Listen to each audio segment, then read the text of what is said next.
하나님의 말씀 마가복음 9장 38절로 41절입니다. 자, 같이 봉독할까요? 시작. 요한이 예수께 여짜오되 선생님, 우리를 따르지 않는 어떤 자가 주의 이름으로 귀신을 내쫓는 것을 우리가 보고 우리를 따르지 아니하므로 금하였나이다. 예수께서 이르시되 금하지 말라. 내 이름으로 의탁하여 능한 일을 행하고 즉시로 나를 비방할 자가 없느니라. 우리를 반대하지 않는 자는 우리를 위하는 자니라. 누구든지 너희가 그리스도에게 속한 자라 하여 물 한 그릇이라도 주면 내가 진실로 너희에게 이르노니 그가 결코 상을 잃지 않으리라. 아멘. 이는 생명의 말씀입니다. 한 주간 잘 지나셨습니까? 공항에서 제일 많이 만나는 사람이 길 찾는 사람입니다. 길 찾기를 힘들어하는 사람들이 꽤 있어요. 특별히 전철을 이용하는 사람들이 길 찾기가 어렵습니다. 왜냐하면 1터미널에 들렀다 2터미널 오는데 분명히 방향이 서쪽이잖아요. 그러니까 서쪽 방향으로 막 가다가 근데 전철 앞머리가 서쪽을 향하는 것이 아니라 멈추던 자리는 동쪽을 향하고 있어요. 이로 올라오는 순간 헷갈립니다. 이미 동서가 달라졌어. 주차장에서 길 찾는 사람들이 많습니다. 여기는 어떻게 된 게 동서쪽 방향을 이스트 웨스트 아니면 동쪽 서쪽으로 하지 않고 1번, 2번으로 구분합니다. 그래서 서편에 있는 주차장은 다 1번이고 동쪽에 있는 주차장은 다 2번으로 시작을 합니다. 내가 지금 주차를 하고 왔는데 137번에 뒀습니다. 어떻게 생각합니까? 전체를 통할하는 사람은 잘 알 거예요. 1번으로 시작하니까 서편이고 2번으로는 동편이 아니다. 그러나 거기 서 있는 사람은 1층이다. 그리고 36번째. 어디를 가도 다 그렇게 구분하잖아요. 근데 2층이 올라가도 1번이고 3층이 올라가도 1번이고 4층이 올라가도 1번이에요. 지하를 내려가도 1번이에요. 그러니까 거기에 차를 찾는 사람들이 상당히 힘들어요. 제가 얘기했어요. 그래서 이거 좀 빨리 좀 고쳐야 되지 않느냐고. 오늘 성경의 말씀 우리 같이 나누었지만 지난주에 묵상을 했지만 여러분 이 말씀 속에서 어떤 말씀을 기다리고 있습니까? 저도 읽을 때는 여러분 같이 읽었어요. 읽을 때 무슨 말씀을 해야지? 그런 생각이 있습니다. 자, 제목이 길 찾는 사람입니다. 예수님 제자들이 지금 예수님을 따라서 어디를 향하고 가고 있어요? 예루살렘을 향하여 가고 있는 거예요. 자, 봅시다. 38절이에요. 시작. 요한이 예수께 여짜오되 선생님, 우리를 따르지 않는 어떤 자가 주의 이름으로 귀신을 내쫓는 것을 우리가 보고 우리가 따르지 아니하므로 금하였나이다. 온 세상에 한 사람이라도 예수님과 동행하도록 해야 되는 것이 예수님을 돕는 사람들의 무리잖아요. 그런데 오히려 그 무리 따라가는 제자들이 오는 사람을 쳐내고 있어요. 그렇지 않은가요? 때때로 제가 오래된 교회에서 목회를 많이 했어요. 다 오래된 교회들이 돼서. 근데 오래된 교회들은 오래 있다 보니까 새로운 신자들이 오는 걸 반가워하지 않아요. 반가워하지 않은 거는 어디서 보냐면 자기 자리를 내놓지 않아.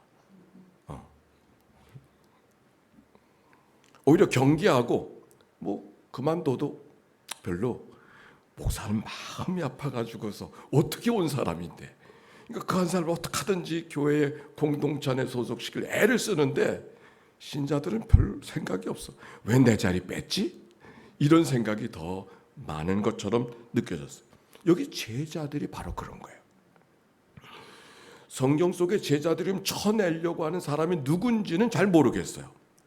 이름은 나와 있지 않는데 분명하게 한 가지를 알 수가 있어요. 어떤 자가 주의 이름으로 귀신을 내쫓는 것을 보고 내가 그를 쫓아냈다는 거예요. 근데 그 앞에 어떤 말씀이 있냐면 예수님의 제자들이 귀신을 쫓아달라고 하니까 못 쫓았어요. 그렇죠? 그 앞에. 그 예수님께서 그들을 왜 그러냐고 해서 책망했던 얘기가 있는데 제자들이 벌써 자기들을 못하는 일을 누가 해? 딴 사람이 하고 있어요. 12 제자가 아닌 다른 사람이 있었어요. 그래서 그들을 가까이 하지 못하도록 금했다. 멀리 가라고 했다는 이야기였습니다. 질문을 한 사람이 누군가? 요한이에요. 이건 세례 요한도 아니에요. 세베대의 아들 야고보와 요한. 세베대의 아들 야고보와 요한, 그 어머니가 예수님께 와서 뭐라고 얘기했습니다. 예루살렘 가시거든 내 아들 좌편 우편 세워주세요. 뭔가 다스리는 자리, 뭔가 높아지는 자리, 뭔가 특별한 자리에 그 아들을 앉기 원했던 그 사람이 요한인 것이죠. 그런데 자기가 세워져야 된다고 생각하는 요한에게 다른 사람들이 세워질 수 있다고, 자기보다 더 특별한 일을 하는 사람이 있는 것을 깨닫게 되어졌었을 때 어떻게 대하고 있는가, 오늘 성경 쳐내고 있어요. 그리고 자랑하듯이 보고하고 있는 겁니다. 그런데 예수님의 대답을 보세요. 39절에 시작. 예수께서 이르시되 금하지 말라. 내 이름을 의탁하여 능한 일을 행하고 즉시로 나를 비방할 자가 없느니라. 한 절 더. 우리를 반대하지 않고 우리를 위하는 자니라. 예수님이 그 보고를 들었을 때 어떤 마음이었겠어요? 함께 가려고 하는 사람들 오히려 쳐내고 있는 제자들이 자기들이 제자라고 하니까. 그래서 예수님이 하시는 말씀이 내 이름을 의지해서 능력을 행하는 사람은 어찌 나를 비방하겠는가? 우리 적이 아니라면 다 우리 편이니까 같이 가도록 해야 되지 않느냐고 하면서 제자들을 책망하고 있는 얘기예요. 그러면서 하시는 말씀 41절 시작. 누구든지 너희가 그리스도에게 속한 자라 하여 물 한 그릇이라도 주면 내가 진실로 너에게 이르노니 그가 결코 상을 잃지 않으리라. 아멘. 이게 무슨 말일까요? 다른 말이 아니에요. 너희들이 나를 따르는 특별한 제자가 된 것은 너희들이 대단해서 그런 거 아니야. 너에게 단순히 그리스도 제자가 됐기 때문이 아니라 단순히 그리스도를 따르는 자라는 그것만으로도 물을 한 그릇 주는 또 다른 사람이 있다면 그 사람도 주님이, 하나님이 상을 줄 거야.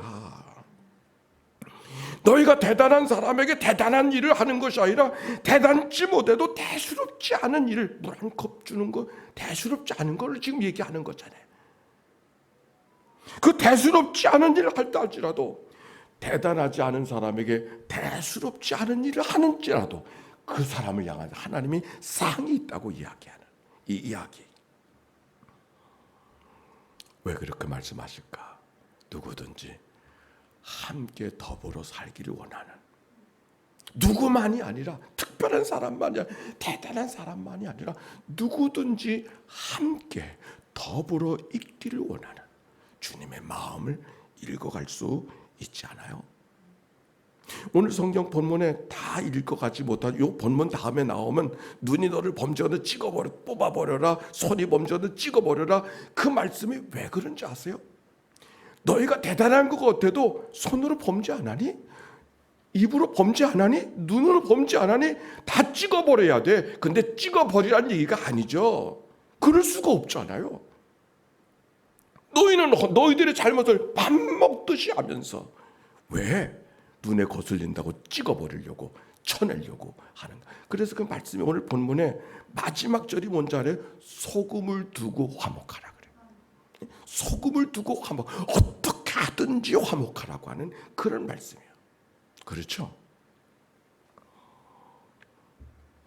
너희가 스스로 대단한 인생 같아서 쳐내고 싶은 사람들 쳐내고 찍어내고 있지만 하나님은 함께 하시고자 원하는 모든 사람을 함께 가기를 원하는 그 마음을 오늘 성경을 통해서 읽어갈 수가 있는 거예요. 제자들이 얼마나 부끄러웠을까? 어찌하여 제자들은 예수님과 함께 걸어가고 있으면서도 책망받는 자가 되고 있을까? 이런 이유가 다른 데 있잖아요. 지금 제자들은 예수님과 함께 걸어가고 있지만 동상이몽, 생각이 달라. 예수님은 십자가를 지고 고난을 받고 죽고 그래서 드려진 삶, 헌신의 삶을 살아가려고 뭐가 되기 위해 가는 게 아니잖아요. 자기를 다 드러내고 던지고 죽음의 길을 걸어가고 있는 게 예수님. 제자들은 어떤 길을 가고 있어요? 메시아 때문에 높아지고 대단해지고 뭔가 다스릴 것이 있는, 사람들이 주목받는, 사람들이 칭찬해주고 박수해주는 어떤 길을 기대하고 지금 걸어가고 있는 것이죠. 함께 가고 있지만 다른 길을 걸어가고 있는 거예요. 한 사람은 내어주는 섬김의 길을 걸어가고 있지만 한 사람은 자기가 어떻게 세움받을까를 기대하고 걸어가는 두 길을 걸어가고 있어요. 어느 길로 가야 될까요? 이상한 나라의 앨리스라고 하는 동화가 있어요. 주인공 앨리스가 토끼를 찾아 토끼굴에 들어갔다가 그 이상한 나라에 빠져버리고 맙니다. 빠진 길을, 나가던 길을 찾다가 앨리스가 갈림길에 서서 말재주 좋고 꽤 많은 고양이를 만나서 묻습니다. 어떤 길로 가야 되니?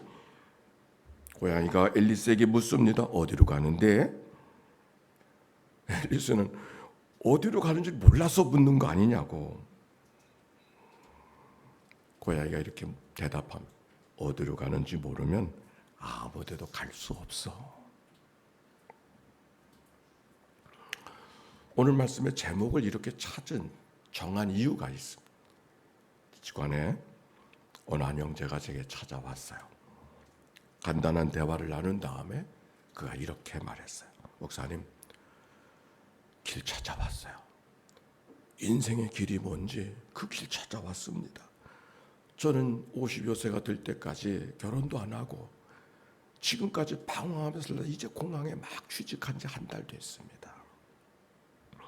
나는 인생에 사는 길이 내 안에 있다 생각하고 책도 읽고 노력하고 이 산도 가보고 뭐 여러 가지 일들을 하면서, 그래서 세상의 이치를 깨달으면 대단한 삶을, 괜찮은 삶, 아니 살아야 될 삶을 살 수 있는 거라고 생각하고 이때까지 살아왔는데 다 실패했습니다.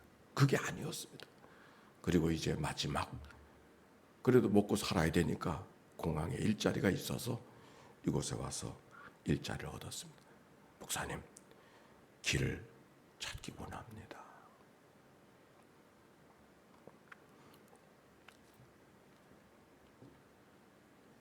길을 찾는다고요? 길을 찾으러 교회까지 오셔서 여기 와서 나하고 앉아 있으니 잘 오셨습니다.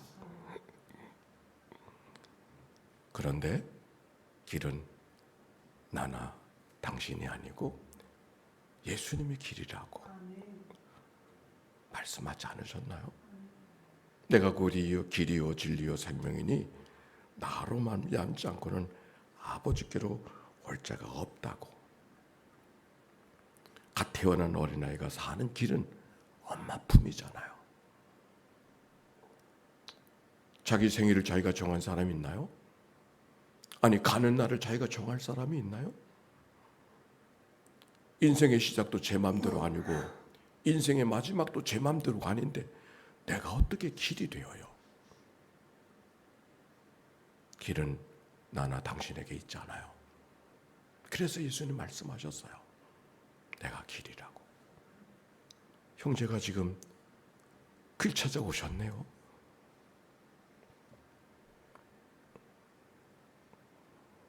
다윗을 아세요? 안 돼요. 대단한 사람 아닙니까? 왕의 왕이 됐던 사람. 근데 그 다윗이 늘 이렇게 기도했어요. 하나님, 내 연약함을 알게 하소서. 내 종말과 기한을 잊어버리지 않고 살게 하소서. 모든 사람들이 부러워하는 대단했던 그 다윗이 오히려 자기 연약함을 깨닫게, 잊어버리지 않게 해달라고 그러고 종말과 연한이 있는 인생인 것을 알게 해달라고 하나님 앞에 기도했던 게 성경이에요. 수고하고 무거운 짐진 자들아 다 내게로 오라. 내가 너희를 쉬게 하리라. 연이 하늘을 나를 수 있는 것은 연끈에 매달려 있을 때 하늘을 나를 수 있는 것처럼 인생은 하나님 품에 안겨 있을 때만 참된 쉼과 자유를 얻을 수 있어요.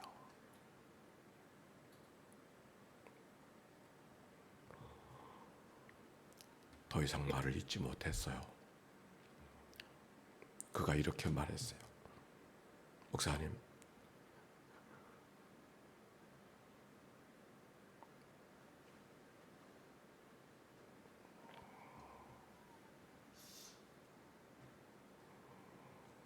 그동안 나는 대단한 인생이 되는 것이 길일 거라고, 어떻게 하면 대단한 사람이 될까, 역량적 있는 사람이 될까, 그게 길일 거라고 생각하고 찾아왔어요.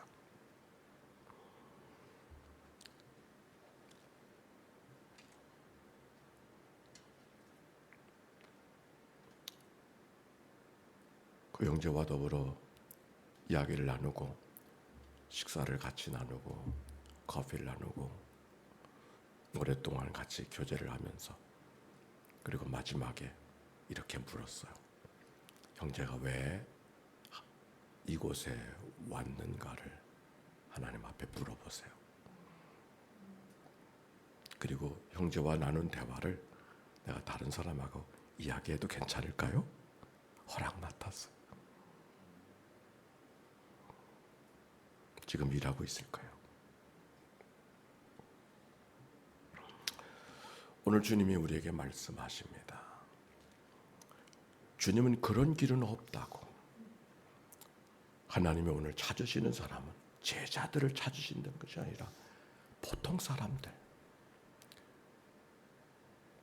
특별한 사람이 아니라 냉수 한 그릇에도 기뻐하고 춤을 출 수 있는 그런 사람. 오히려 하나님이 그들에 관심하고 그들을 사랑하신다고 하는 사실.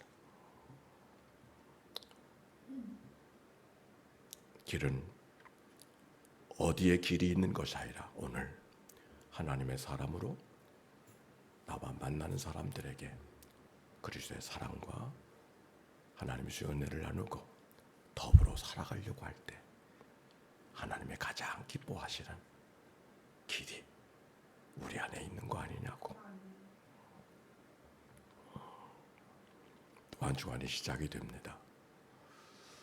10월이 감사의 달이고 친구를 초청해서 하나님께 찬양과 감사를 올려드리려고 하는, 뭘 대단한 걸 올려드리는 것이 아니라 우리의 삶, 이렇게 찬양하고 감사하고 소박하게 살아가려고 하는 우리들의 삶을 나누고 그 모습을 하나님 앞에 올려드리는 그런 감사 주일이 될 수 있다면 하나님이 가장 기뻐하시는 복된 한 달이 되리라 믿습니다.